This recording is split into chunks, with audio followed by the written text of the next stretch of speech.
సొంత పార్టీ బీజేపీపై మరోసారి కామెంట్స్ చేశారు రాజా సింగ్. ఈసారి సామాజిక వర్గాల ప్రస్తావన తీసుకొచ్చారాయన. ముఖ్యంగా బీజేపీలో ప్రెసిడెంట్, ఫ్లోర్ లీడర్తో పాటు మహిళా మోర్చా పదవులన్నీ ఉన్నత సామాజిక వర్గానికే కట్టబెట్టారని ట్వీట్ పెట్టారు. అంతేకాదు, ఎందుకు బీసీలపై ఇంత దౌర్జన్యం అంటూ ట్వీట్లో పేర్కొన్నారు రాజా సింగ్. కానీ ఆ తర్వాత ఆయన వెనక్కి తగ్గారు. తన ట్వీట్ను డిలీట్ చేశారు.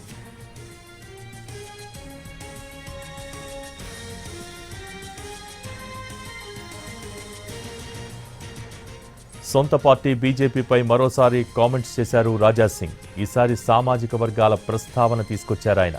ముఖ్యంగా బీజేపీలో ప్రెసిడెంట్, ఫ్లోర్ లీడర్తో పాటు మహిళా మోర్చా పదవులన్నీ ఉన్నత సామాజిక వర్గానికే కట్టబెట్టారని ట్వీట్ పెట్టారు.